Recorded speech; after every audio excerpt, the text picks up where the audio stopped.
me do a proper intro. We got a special guest with us today. Special guest. Special guest. T5s, we definitely have an eye on what you're doing. We always talk about this person. And he's been on 100 Humans on Netflix series. He's also has a record for doing comedy 1,001 nights, which is very legendary. Consecutively. And some nights he did multiple mics, so it's really more, but days-wise consecutively. And legendary comedian. 2,500. How many? 2,500. No way. Mics. You counted. Seriously, wow. Yeah, it was a little over that. But wow. So let's start there. Ladies and gentlemen, our special guest for tonight, Sammy Obeid. Hey, let's go. What's we are okay. No, I don't want to fuck up the intro. My bad. So how was that? How was the 1,001 nights? And what even inspired you to do that? Well, I wanted to get good.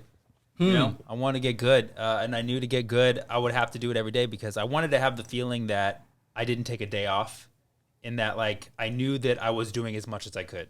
So that was the motivation for the start. I was like, if I work every night, there's no way I can have a voice in the back of my head that says you aren't getting up enough. No more doubt. You know what I'm saying?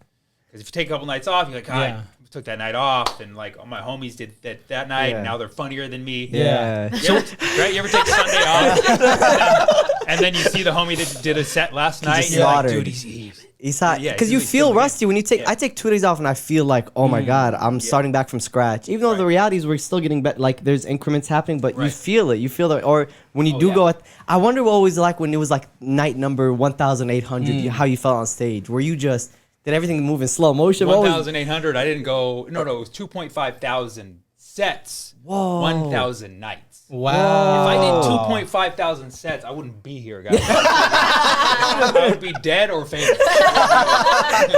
Well, I'm curious to, like, before that commitment that you decided to do, what was your mentality like in your approach to the game? Because were you like not? Did you think you were not great enough? Yeah, how were you feeling? Like, were you so subpar? There was some feelings of inferiority, and it was coming from a place of when I started comedy, I hit it really hard. It went really well. I was winning competitions left and right. Yeah. I was in the presence of greatness. Like my good friends were Hassan Minhaj, Ali Wong, like people who ended up blowing up. And just like San Francisco's a great scene, much like Chicago. I tell people the two best satellite cities are Chicago and arguably the best places to develop as a comedian, period. Like New York is great. It's the mecca of comedy, but is it a great place to just start raw? You know what I mean? You're facing a lot. LA sucks. LA is like you go there when you're good. Like, you got to be like you made it already, and these are just now you're just touching base on. Totally. I feel like some good comedians have come out of LA, but it's rare. Really good comedians come out of Chicago, San Francisco. So in the presence of like so like the bar was high. And the first year I hit it really hard. The second year I hit it pretty hard. And then in my third year, I got into a relationship. Started getting a little there it is. lazy. Hey, there it is. I had to women. We didn't say it. Big fish. And I had the big fish, small pond syndrome. I have a question. Now you did all those nights. Afterwards, when you finished, did you feel like, okay, I could balance it in a way? Because like, or is that the route? Is it you have to go every day, all day? No. Well, is there a balance? What's the balance now? I still go back and forth. Yeah. Like 100% balance. Like if I learned one thing from that experience is that I should have took a night off. Like I no regrets. And the buzz that I had from doing that streak got me a lot of opportunities. Amazing. But I would have been a better comedian at the end of that 1,000 days if I took a few nights off for like recalibrating, for like kind of getting life experience. Like that, the last 200-300 days particularly, I couldn't even write a joke. I was so recently. Or are you talking about that time? No, of that time. Wow, you were because I was too exhausted. I was too mentally exhausted. It killed my creativity. Whoa. So and again, no regrets, but I would not advise it to anybody. I would say nights off are very important. However, when I say I still go back and forth, nowadays, like I might take 2-3 nights off a week, and sometimes I'm like, that's too much. And sometimes I feel really, really in the zone when I work like every night for like a month and then take a few nights off. That's so smart. It's, there's a couple different ways, but definitely take some nights off every month. Feel like for sure. To balance it. So outside of comedy, because we're talking about balance, like, so you're doing comedy, what are some other things that you do that helps balance you out, and you feel like you're still living life and enjoying the human experience, but also still getting better at your craft? What are some other things you do to help balance you? I'm a pretty simple guy, so like going on a walk is good for me. I buy a lot of my own food. I buy and make a lot of my own food. Okay. When I'm on the road, I'll eat out, but when I'm at home, I'll buy my food. So I like to go to the grocery store. What's your diet like? Pick out the food myself. So my diet is pretty varied. Like, you know, when I'm out and about, if I'm at a good place and they have a good, like I'll eat anything, basically eat anything. But when I'm at home, I kind of like to eat consistently healthy, and I need to have like a day every week or a day every 2 weeks where I either like fast or do an intermittent fast, or I like eat like all just like clean organic veggies. So I got to have one of those resets, and then the rest of the time I'm kind of eating whatever. And are you a gym guy, or is that another thing you incorporate? I've been working out since I was like 12, 13. No big deal. I know it doesn't show. No, it trust me. When does it come in? When are the gains coming in, dude? No, you're looking great. Yeah, you're looking great. Sam, you look great. You're supposed to say that, right? Yes, I am. But in the last few years, I've been not going to the gym as much. And it's the thing is, I can put on weight really easily and I can lose weight really easily. So it's like if I went to the gym every day for 2 weeks and ate really well, you'd be like, damn, well, what happened? Yeah. You know, steroids. Like, yeah, it happens. Liver like, king. Steroids. People many times in my career thought I was on steroids. Get out of here. No way. Yeah. Wait, what? Yeah. In fact. Wait, don't say it like that. Don't take it. He's like, no way. I don't see it. You gotta look at some old photos, bro.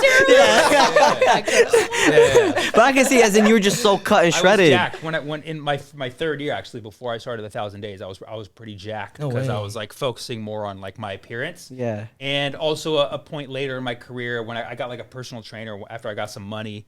And my personal trainer actually lives in Chicago. Oh, no way. Yeah, he's a friend of mine now. But back in the day when I was training and I was eating a lot, people were like, dude, are you on like steroids or something? And like I looked good, you know, some people found it attractive, but like a lot of audiences. Some people. Not the people he wants. Yeah. So the wrong people found me attractive. I mean, if it was the right people, I'd still be that way. Yeah. But I felt like I didn't connect with audiences as much. They were kind of looking at me like, "Who's this guy? Like he just cares about how he looks." And okay, I would like dress nice and and wear like tight clothes so you could like see the muscles and. So you feel like it took a little bit of your funny away by? I think it did, and it was also, but it's also like mental. It's also like I'm seeing them perceiving me this way because nowadays, like I can get over those thoughts, but I do think that the audience is 100% distracted by the way you look. Yeah. Whether it be a certain, you know, like too skinny, too jacked, whatever it is, people pay attention to that. I would say I even noticed what you wear is almost like you want to wear something so it's not distracting either. Like in your special, it's a blank hoodie. Right. Blank and so I like George Carlin. I didn't want to show any cleavage in the special. Yeah, that's true. People, it'll be distracting.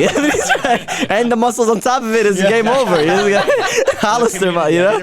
Community, So who are okay? So I want to touch on this just because it kind of relates to it. But you were talking about how appearance matters. The audience are looking at you. It plays a role in how they view you. Yeah. It plays even a role how your jokes might even come off to them. Right. Do you feel like early on you used to care what people think? Like the audience when you're performing, even if everyone's laughing, but that one person's not laughing, did that used to bother you? And then over time, like, what is it? To be honest, I feel like it's in reverse. I feel like in the beginning I didn't care. And now really? No way. In a situation like that, where it's like everybody laughing, one person not. Like in the past, I would have just been like, wow, I'm doing really well. Yeah. Imagine going up your first time and everybody's laughing but one person. That is, like, dude, I'm crushing. Yeah. I'm hilarious to almost everybody. Yeah. But when you've done it for this long, and everybody's laughing, you focus on that one person. Now, of course, it's up to you to focus on it, but like you can't help but notice. Oh yeah, I'm so fun. I've been doing this for 15 years. Yeah. What's this jackass's problem? It does piss me off. Think about it a little bit. Yeah. You got to be a sociopath to not notice when people are not having a good time for sure. Shows. So it's kind of a balance of like, okay, how do I approach this? And what I try to work on is not being like a little baby about it, and instead just being, all right, okay, what's going on? What can I do to Let get me them? understand you and why you're not having a good time. And I'm not going to like cater or pander to you, but like I want to understand what it is. Maybe it's you've been having a bad day. Maybe you're just not vibing with puns or something. He just had a breakup and he's at the show. Yeah. But so sometimes I realize it's not personal. Yeah, sometimes. A lot of times not personal. Sometimes maybe you said a word early on and you just have to trigger them. Yeah. And they're like, they just check out. I'm done. Yeah. And it's like, and then you got to help them get through that.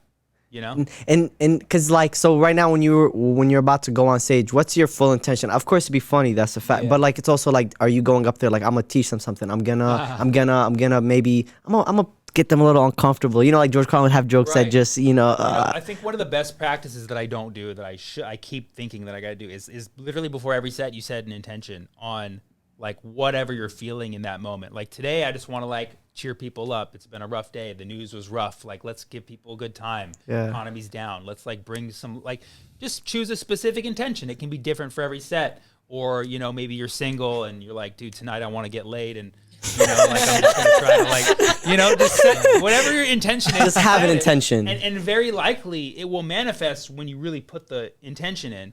But I don't do that. So what I have is kind of my general, like my standard, my preset is I like to raise the consciousness in a room. Nice. That's good. That's a great intention. Yeah. And who are some of your favorite? I know this I just had to throw out, but who are some of your favorite comedians growing up? Man, I admire so many comedians, but I would say the first like comedy special that I watched that made me go, wow, comedy is really cool, was Chris Rock. Okay. Bigger and Blacker, 1999. I was 15 years old. Whoa. Wow. And I was watching it alone. And I've been exposed to comedy at this point. My dad was like big into like SNL, and you know, introduced me and my sister to comedy at a young age. So I was familiar, but like to see that art form with the mastery that he had breaking down topical, because there was a lot going on at the time, and it's like you're that age where you can start to understand what's going on in society, and he's hitting on things like Monica Lewinsky.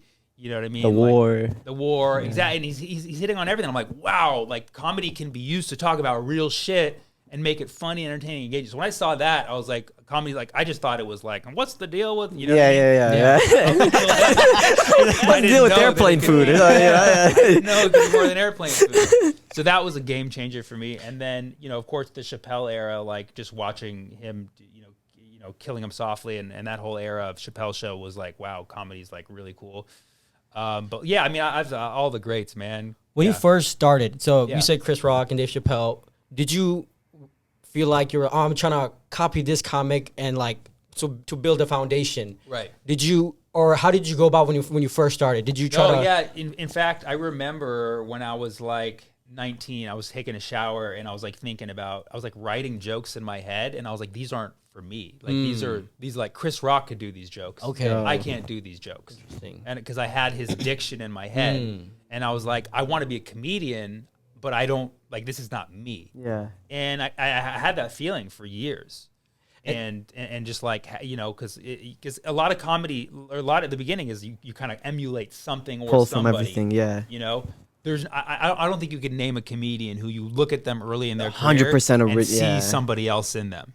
When did it for you change where now you've been doing comedy for how many years, and then it finally, oh, this is my pocket. When did that when did that start kicking in? It's a slow evolution, I'll tell you that much. I think 6 or 7 years in is when I started to feel that way, like a little bit, but it took a long time, just glimpse after glimpse after glimpse. And now sometimes I'll be on stage and I'll be like, no other motherfucker in the world is saying shit like this. You are very unique. And honestly, one of my favorite things about you when I watch you is I think you're one of the greatest writers when it comes to stand-up comedy. I really think I could tell you put in a lot of work. And not only that, I remember during the pandemic when you were doing the Zoom shows, and you let me in on one of them. I remember I did like a little 10-minute, and I remember you did like a 45, I think one of those nights you did like 45 minutes of new stuff. And the next day you post on Instagram, I'm about to go on Zoom again, guys. I'm doing another different hour. And you're always writing and I'm like, that's why this guy's great. He's always constantly working. I'm like, I was proud of my new 10. I'm like, nah, I got to do like a new 40. Like, you know, it inspires a lot. And it definitely, I know every comedian that watches could easily. I remember even at Laugh Factory, you got off stage when you were on stage.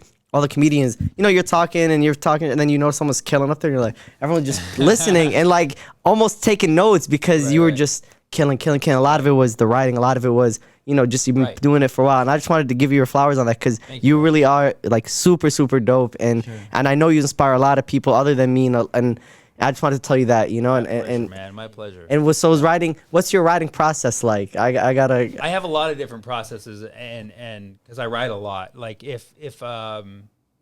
like I spend more time trying not to write than trying to write. Interesting. Because I have to. Sometimes I'll be like, I have a new hour and I don't have I don't have enough time to do this. Like, no way. I have big shows coming. I can't be just doing this, you know, new workshopped hour. So like half of the month, I think of time in months. Okay. So half of the month I spend like suppressing that writer's instinct and be like, no. And it actually works. You know, when like kind of like you tell yourself like not to do something, like you want to do it. Doing it more. Yeah. So that happens. So like I'll spend half the month like suppressing it, and then it all just like pours out over a couple days where I'm just like write new premise, or like new idea for an old joke, and I just write it all down. The main thing that I tell people with writing is just write it down. Do it. Like write it down. Like it seems like the simplest advice, but that's what people don't do. I have a lot of friends who they go on stage, they think of something, they go on stage, they do a bit, and it's hilarious. It kills in the room. You see them 3 years later, like, whatever happened to that bit they used to do? And they're like, oh, that. I forgot to write it down. That's right, yeah. And they never fucking wrote it down. That's so it's crazy. like if you just write shit if you write everything down and you have a good system of like cataloging, you have way more material than you even know. Wow. And so organizing and kind of cataloging. Very important. So I have like files on my computer. I used to do everything on the computer. I used like to, full on just. If I had an idea, I would go straight to the computer. I don't do that anymore because I have the notebook. It's more available to me if I want to write something down. I can also write faster than I can type. So in terms of like getting to an idea quicker, letting like it out that way. Sometimes the keys just kind of like slow me down. So I have files on my computer organized. Like this is a new bit. Like this is how a bit is worded when it worked. Here's a bit that's like almost done. Here's a bit that's finished. So I have it all organized. And so you released two specials so far, if I'm not mistaken, at least on YouTube. That's I've found on YouTube, two. Yeah, I think I have it technically 4 specials. You have 4 specials out. Yeah. And so like when you put out a special, right before you record it, are you already having the next 20 the next new 20 minutes prepared in the pocket? I think so. The one that you have playing now it's Andrew Scholl's. Yeah, YouTube skipped, but it was the one playing. YouTube.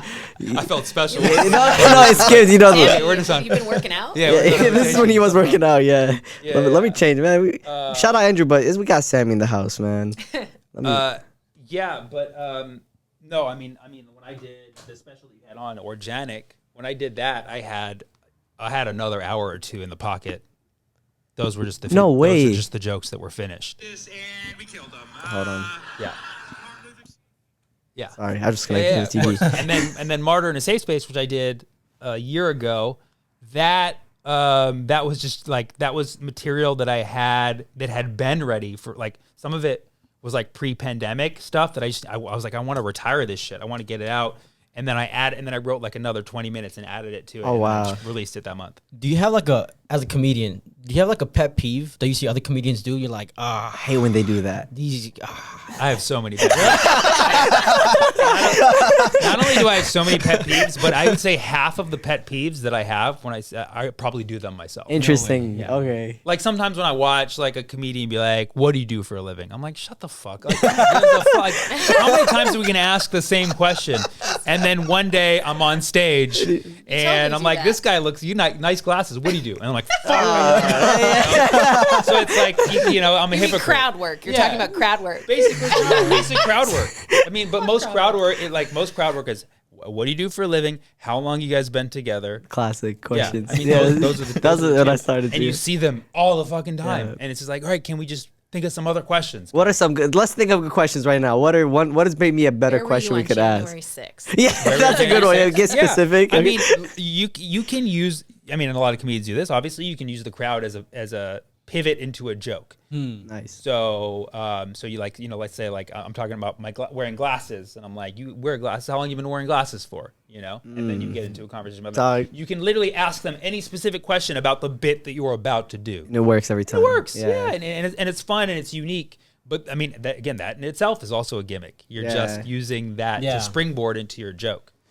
So pet peeves is those same questions. Is when you first started. Matter of fact, I actually wanted to ask this: what are some obstacles you face? Because you've been doing it, you said 15 years now almost. Yeah. What was one of the biggest obstacles, or just some of the obstacles that comes to mind when you're doing it for that much time? And matter of fact, like I've been dealing with this lately, where it's like I think I'm coming up to year 4 now of doing stand up. Yeah. And at first, I felt like when I first started to do comedy, everyone, my friends, family, yeah, cool. They thought it's a phase, right? Yeah. And then it becomes like now people either kind of pick and choose like, oh, this guy, that's what he's doing now. And then it becomes like certain friends, let's say, don't support it. Then all of a sudden family doesn't support it. And then they come back around, right? Like right now my family's not coming around. Like, oh, we see what you're doing. Okay. But like, so to me that was an obstacle early on. I was like almost trying to prove to my family, like, I know what I'm doing. Just like, because it's crazy to just say, hey, I'm going to go on stage and that's what I'm going to do for a living. Yeah. So like, what were some obstacles for you that you felt that happened early on, and then as the career kept going, what were some big obstacles? Was family one of them? Was friends that I'm very fortunate. My family was like on board from day one. But my family's, they're like kind of hip because my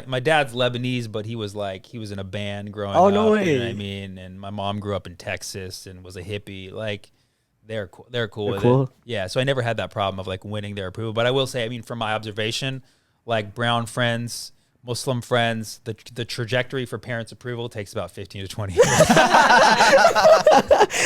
So that was an obstacle. What were some obstacles that you faced in general? Whether it could be anything, it could be like, man, the road was tough year number 9, and I didn't know how to. What were some? Right. What are some obstacles people don't even know that comedians deal with, or you dealt with, just because you've been doing it for a while and you're doing it successfully for a while? So like, what are some things you run into that are tough? In the very beginning. Things were going. I felt like things were going at the right rate in the beginning, so I can't really complain about the beginning. But like in the first 2-3 years, the issue is motivation. How do I keep staying sharp and hungry? Because that was the thing. I was really hungry in that second year, and then it just died off, and I got lazy and complacent, and that's why I started 1,000 Days. So that was I would say that was my first challenge. In the years that followed, the challenges felt like they were more outside. It felt like more like, why am I not connecting with crowds like some of my other fellow comedians? Like, what is it about me that's not relating to these people? Am I too highbrow, And it was all what bothered me was I would go do clubs and like it would just go over people's heads and they would be like, what is this? And then I would go do, the quote unquote alt rooms, and these like side venues where everybody's wearing glasses, and then people would be like, this is too dumb. And I was like, what? I don't get it. Yeah. And then I would go to like a big room, a big theater with a big mix of people and just slay. And I was like, oh, okay, it's a numbers game. I just need a lot of different kinds of people in a room for my stuff to make sense. And so for me, it was finding the people that it was basically figuring out how to do small rooms and figuring out how to do niche comedy. Interesting. If that makes sense. What do you enjoy more? Small, intimate crowds, bigger crowds? What's your... I like them both now, but I've always been a big game player. Okay. I've always shined the most in bigger crowds. Okay. Yeah. And did you, so when you realize you're struggling, not struggling, you're having a hard time with these smaller crowds, or with this crowd thing, you're almost too smart for this crowd, or this crowd thinks you're not connecting. Yeah. What was the solution? Do you still feel like you deal with that now, or do you feel like you have enough material to kind of now I can do well. I can do well in any. I mean, I still bomb all the time, like no doubt about that. Like, in fact, I was here in Chicago last night. I felt like I had 2 bombs, both at a club and in a side room. So, but I feel like I understand people more now, and I understand demographics, and I understand where people are regionally, and like I know how to connect with people in general a little bit better.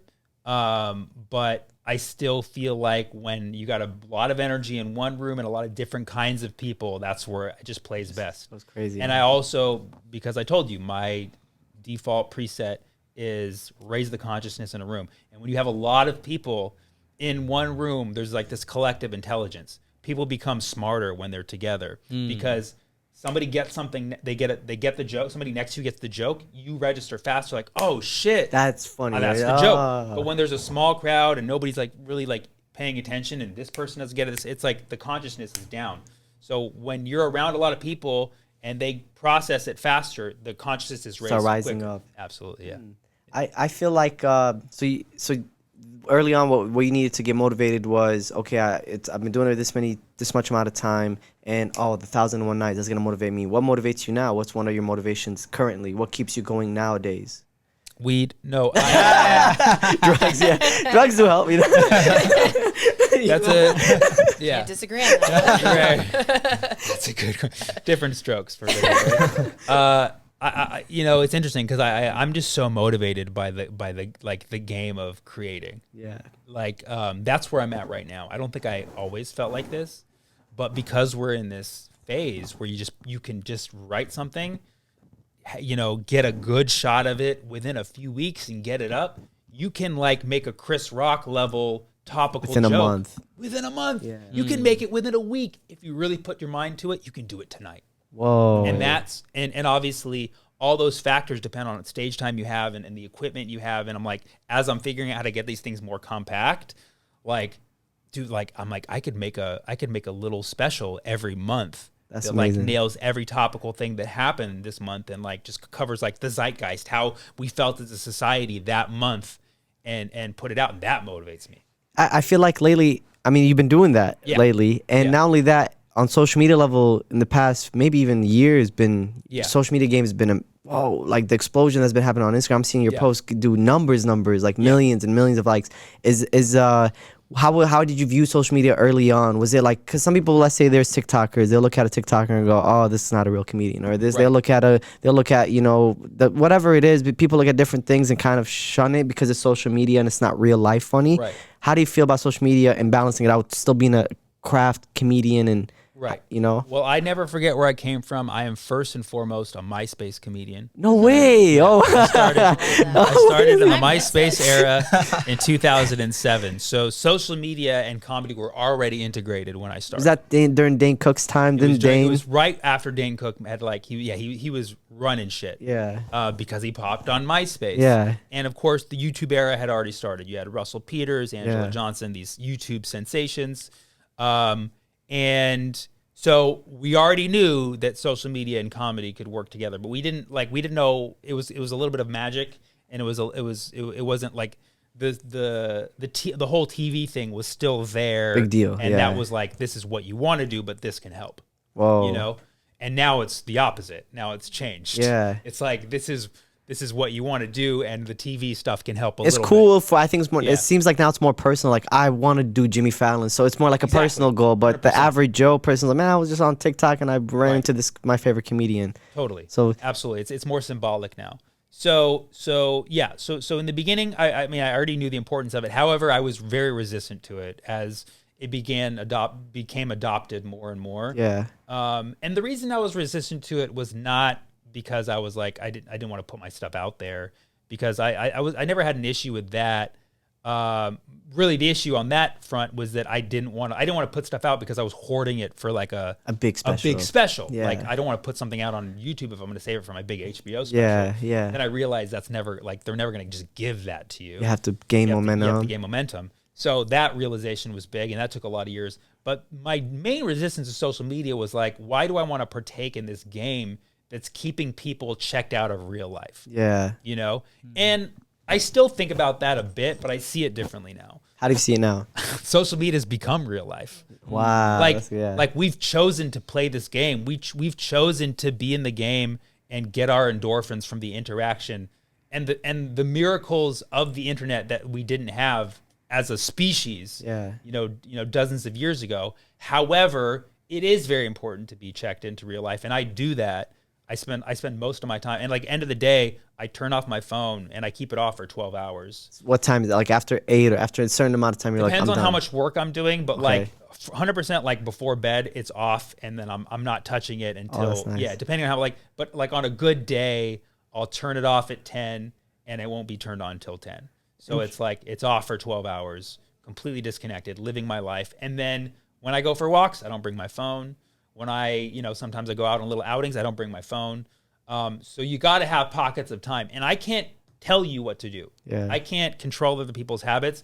I can make suggestions, and I can just bring the energy of somebody who spends, a good portion of my life in real life to the internet and hope that resonates. Do you feel like when you put your phone away purposefully, is it like, are you like, oh, I wish I was on my phone? Or you're detached from it and you're like, so like, you don't think about that? It's a conscious choice, but like if something extends that period when I wanted to get back to my phone and like I'm on a outing, running errands, and it goes longer, then I'm like, oh fuck, I did need to like check those emails or whatever. It might be something time sensitive might come up.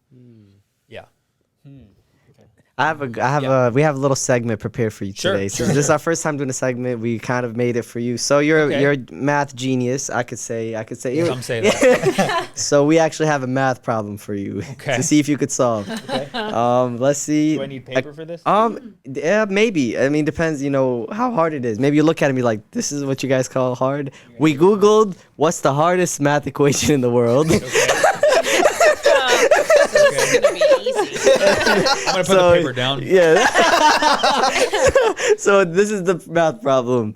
We'll show it up on the screen. I don't know if it's even real. I suck at math. So it's it's a dual function, a piecewise function essentially. F of n equals n over 2 if n is even, and f of n equals 3n plus 1 if n is odd. So let me tell you something about this. This is not a problem. Interesting. This is just described an equation. Oh, this is more of a formula. So you literally didn't give me any question. Man, this is what I get for going to Bro, like you didn't see a question mark. You didn't think that maybe dang it. There's nothing being asked. So so he just proved to us that he solved the problem. I'm gonna tell you. Yeah. I'm gonna make up my own problem. Solve f of 5. And f of 5, so 5 is odd, so f of 5 would be 3 times 5 plus 1, which would be 16. That's actually the right answer. Next noise for Sammy, everyone! That was the easiest I've seen since calculus. I was waiting for when we did all those elementary math problems. Oh, they come back? And that was fun. Right. Oh, you were having so much fun. So math, were you like smart at math, like from the top? From the jump? Yeah. Because I know my timetables very well. Okay. Oh, you're like quick, good. Like 1 to 12 though. That's it. That's not 1 to 12. That's easy. When I was, when I was like pre-kindergarten, my parents would give me like math workbooks, and it wasn't on some like make kids smarter shit. It was they somehow figured out that like I responded well to math, and they're like, he seems like he's good at this and he likes it, so we're gonna give him these math workbooks. And totally my choice, consensually would do the math workbooks. Interesting. Yeah. What are some other hidden talents you have? I kind of saw randomly while going through YouTube that you know how to play the guitar. Like guitar, yeah. Yeah. So when did you get into guitar playing? I started playing the guitar when I was 11. Whoa. Okay. Impress a girl. No, actually, I didn't. That's what I'm doing right now. That was like a year before I found out cooties wasn't real. Yeah. No, yeah, my dad was in a band when he was younger, so he gave me a guitar when I was 11, and I started taking lessons and was instantly really into it. So guitar is something that... You know how to read music and everything? I can read music. I don't so when I started playing classical, learned how to read music, and then I kind of went into blues and jazz, and then I just started kind of doing free form. Nice. So my form sucks. I don't really give a shit about music theory. I was going to ask you about music theory, yeah. Music theory is very interesting, but like I'm just not interested in like playing a song off of a sheet reading musical notes. I did it for a while. You love the feeling and just kind of checking out. Absolutely. And just going into this like thing. Improvising. And I'm starting to learn. So I started picking up guitar lessons about a month and a half ago. Okay. So I'm like kind of getting it. And the guy that's giving me my guitar lesson says, we'll worry about musical theory later. Yeah. He's like, because the more you do musical theory, you'll realize that like, oh, well, it's just a theory. Like, oh, we think this works. When you do this pattern, it works. But then the more you dive into it, the more complex it gets. And it's almost like the math equation I showed you earlier. I look at it and I just start going, Well, music, music is an application of math. Music and math are highly intertwined. Interesting. Yeah. So I find music fascinating. I love playing it. I'm just like rusty. I've never I always picked it up and put it down. I never like really consistently. Do you also write and sing and music, or is it just... I'm capable of doing those things. Can you rap? What's that? Can you rap? Can I rap? I've done a little bit of rap. Oh, okay. Me and a friend made like a little rap album when wait, what? I was... Wait, what? Yeah. Can we find it? Is it out there? Yeah. I don't think somewhere we ever... MySpace. It was on... we posted it on MySpace, but it was like somewhere where eventually... What was your rap name? You might be able to find it. What was your rap name? I didn't have a rap name, actually. Would you just went by Sammy Obeid? Yeah, I mean, I like, it was basically my friend was doing freestyles and raps, and then we decided to like make an album together where I would like make some beats. Interesting. Lay them down. And I threw down some lyrics on a few tracks. Whoa, we have to. It might be up there. We're gonna do our digging. T5's gonna do an investigation on Sammy Obeid's music career. Yeah, no, rapping is really not that hard. Hey, let's go. Do you want to take a second? Drake is watching. Do you want to take a second to diss any rappers while we're here? I mean, we're on the rap. No, I mean, I respect the art form so much. I mean, even like the mumblers, you know what I mean? Yeah. Even, like those, I mean, some of the mumblers are some of my favorite artists out there. I agree. Like it's a style. It's something you feel. You know what I mean? Like Young Thug, Free Young Thug. I was just gonna say Free Young Thug.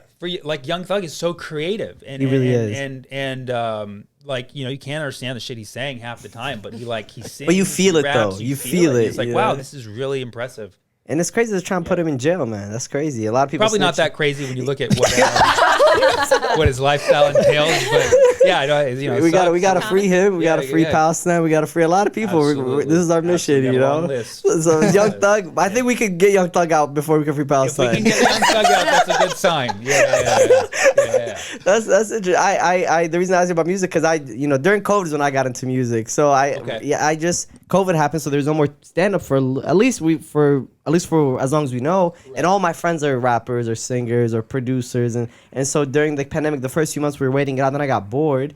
And, when you start kind of, remember that early on in COVID where at first you weren't seeing anybody, but then you're like, oh, people are kind of going out now, but it's super low key. And so I started hanging out with my rapper friends or producers friends, and I was just in the studio with them. And I was going through a breakup at the time, and I was like, so I made this EP of it was kind of it was therapeutic though. That's what I learned from music. I was like, man, I didn't even notice that I was dealing with the breakup through the music. So I would write a bar or whatever, and it was really just me kind of dealing with it. And then I fell in love with the craft. It almost was similar to stand up where you start doing it, and they're like, man, I'm expressing myself through this thing. And then in the past 3 months I got into producing, and then I had the realization was instead of cutting up samples, why don't I just create something original? So now I'm like, all right, let me learn guitar. And I'm in this weird rabbit hole now. I'm trying to balance stand up and music because I just really love both. Yeah. How do you balance this since you do make music on your own time or even?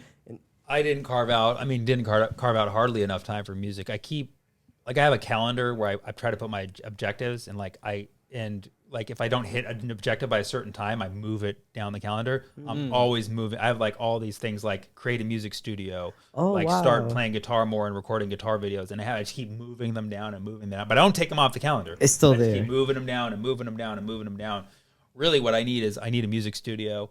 I have a few people I've worked with before, but I need a consistent music partner you can just go good at laying tracks and the technical side of things. The engineer almost, or yeah. I know the best way is learn how to do it yourself, but it's I also believe in specialization. Yeah. I believe we're most efficient if we can have somebody who specializes in something and we can synergize together. Yeah. So that's kind of wishful thinking, but that's kind of what I want. How do you feel about somebody with a career like a Childish Gambino or a Jamie Foxx, where Jamie could go on and play Ray Charles? What was Chris Rock joke? He played Ray Charles so good they got rid of the old Ray Charles. They don't play, or somebody like Childish Gambino where he'll do a TV show, he'll do stand up, then he'll make an album which gets a grant.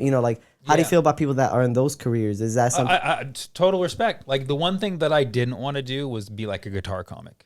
That was the one thing I didn't want to do, which is mixing music and comedy. And a lot of people do it eloquently, but it wasn't my thing. So things like Childish Gambino and Jamie Foxx's music example. Career, it's that's really cool. They did entirely separated, art forms, and I think that's more what I would gravitate towards. Same. That's I 1000% agree with you because a lot of people tell me, "Oh, can we just do funny songs?" I'm like, "This not two different crafts." Yeah. But I get something different from music, and I get something different from comedy. Right. And I love that they're both in their own space, and they're very similar because you're still writing, you're still learning it the same way. It's just different expressions for me. Tomorrow we might pick up painting. I don't know. I just love creating, like you talked about earlier.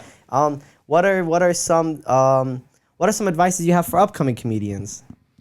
Well, I think that the advice that I missed earliest on was really think about what you want, what your objective is, and work specifically towards that. I never had a specific objective. I kind of played it day by day and vague, and I was just and no regrets. It brought me to where I was, but I never had this okay, I want an HBO special by year 10 or whatever it is.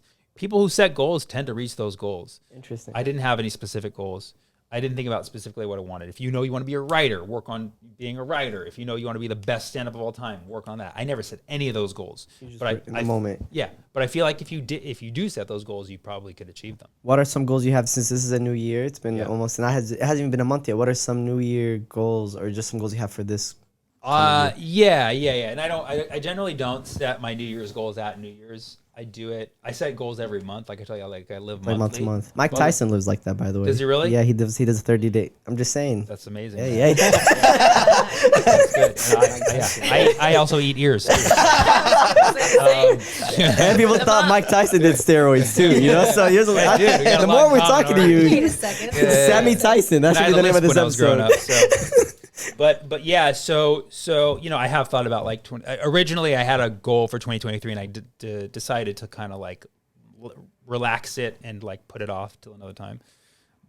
It was about how much content I was going to create in terms of like little comedy specials, but I decided to kind of push that back or relax it a little bit. But so really, but I'm trying to kind of gear up to it. I'm trying to build the machinery for that.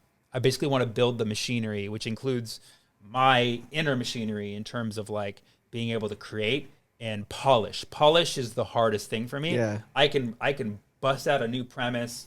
I can like give you a A+ pun. Interesting. Right? But can I polish the joke to get it from A to Z in a short amount of time? That's been the hardest thing. Because in the past, it was like, I'll write a joke and then like 5 years later, I'll finish it. Wow. Yeah. Now I'm trying to finish the jokes within a month. Whoa, that's a really good goal. Yeah. And I was gonna ask, my other question is, it still could be related to comedy, but I'm just personally curious. I've watched different interviews that you've been in, and I feel like no one ever talked on the topic of whether it's religion or spirituality. Yeah. And how do you feel? What's your take on that? And does it help you with your comedy ever? Do you feel like for instance, there's people that are like, I'll never do alcohol commercial. You know, if you meet people like this because they don't want to push that, because spiritually they feel, or so how does comedy, spirituality, and religion kind of go in hand for you? Yeah, I think over time, I've been like this for as long as I can remember, but over time I just feel it more and more. I feel like when it comes to religion, I feel like they're all true. They all have a truth to them, and it's about accepting other people's points of view. Everybody's raised a certain way. They've raised to believe. Trying to change somebody's mind is like, it's not your business. Like, let people think. So everybody experiences life and reality and sees meaning in different ways. And once you appreciate it and accept that, you realize that all other religions and spiritualities are true. So at that point, I like to choose elements of the religions and kind of like incorporate it. Yeah. You know what I mean? Like my Muslim friends and family, just very good at order, like keeping things orderly, discipline. Like fasting during Ramadan, discipline, exactly. Like Ramadan is like the highest level of discipline you can have, and like so to me, like I see that, and I like to like take that into what I do. Christians like love to have a good time, like they'll like holiday, like Christmas, like it's fun to be like sentimental and we're already living in a Christian society, so sure. Like we get that a lot. At the moment, we are, Sammy. We're gonna change it. No, you're right. You're right. So you're right. No, and like I'm largely. I'm here for it. Right. We're gonna convert them. No, you will soon. You'll be taking that pepperoni off that pizza any day now. I'm very Christian-like. Yeah. And I'm definitely heavily influenced by Buddhism and like all ancient Indian cultures. So that includes Hinduism, Vedic science. Like that's probably has the biggest influence on me. Nice. So I'm like big into meditation, yoga, and I would say like that's the closest you could find to my spiritual grounding. You meditate every day? Not every day. I mean, like I there's so many things that like I know are right and I don't do them. Yeah. But I've experienced them. I've experienced them. They're like, whoa, this is it. This is the truth. Yeah. And every religion is basically telling you to meditate in some way or form, and it's giving you practices that help you stay in a meditative mind. Keep you grounded is a good word. Clean and grounded and pure. And that's, I think all religions are kind of heading to that same truth and that same path, which is like when when you're really in the moment and you're in tune with the moment, there's like this purity and just deep spiritual grounding that you feel that's like, it's priceless. Would you say that kind of happens when you're performing on stand-up, some of your best shows? I feel like for me, some of my best shows are when I'm in the moment. Would you say when you're on stage, what was your favorite moment ever on stage, actually? What was like your best show? I mean, I know you had a lot, but like, what are some like, man, this was one of my favorite shows I've ever done, and why? Like the first thing that came to your mind when you asked that. Yeah, I mean, I was having like glimpses of all sorts of different moments.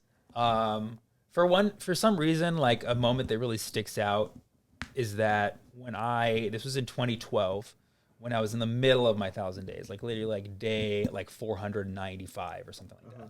And this was the day that I got eliminated from America's Got Talent. No way. So had made it past the first round and was like really, really working hard on my set, and went to Vegas and made it to the next round. It was so awesome. And then did the set. It went well. And it was like, this wasn't in front of a real crowd. It was where you have the 3 judges and you have like 30 competitors in the room. So like we had to do the best for that situation. And I was 500 days into 1,000 days of comedy, doing mics every day in LA. I was ready. So I came in and it was like, instead of playing to the cameras, I played to the crowd. And like, not to toot my own horn, but like, I think I had the best crowd response. Whoa. But like, you have to learn the game. The game, you got to play to the cameras, dude. So I wasn't really thinking, what is the NBC production value looking for exactly. So I didn't think about that. And so, and also you have to understand, like, America's Got Talent has evolved over the years. Like, now comedians can go on and say a lot of things. America has changed. Back in the day, I'm doing like race jokes, like, somewhat, elevated race jokes. I was doing jokes about like the environment, and I'm like, dude, they're going to have this right between like a Ford commercial. You know what I mean? It's not like they don't want that. It just didn't fit the vibe. So in retrospect, I get it. Is that the polar bear joke? I did the bear joke. Oh, that's a great joke. So we got eliminated. Howard Stern gave us the news. And it was like really sad. Like because he could tell like he felt for comedians, and he was like, I know it's hard on the road, and winning this show could make it less hard, but like, you guys got to go home. And like, we were crying. It was like a really, really intense day. And then I got in my car, drove through the desert of Vegas, because I had a show that night in 29 Palms, which is a military base, about 2 hours out of LA. And I didn't even know if I was going to do the show, because if I made it to the next round, I probably would have canceled that show. But yeah, so I ended up driving, and I was kind of just sad that I had to do the show. Yeah. And so I'm in the desert, man. I'm still crying, just like reevaluating life. Like, I did comedy 500 days in a row. Like, what more could I have done to be best prepared for that 90 seconds that I just got eliminated for? And I get to the military base, and I mean, like, everybody has their thoughts on the military and stuff like that. I'm like, first and foremost, I believe in peace. Like, I love America, and I understand that we got here because of our military power. That's what makes America America. For sure. So like, anybody who serves in the military, like, respect, like, thank you for your service. I'm all for that. But like me and the vibe that I'm bringing, I just don't always know how this is going to go over.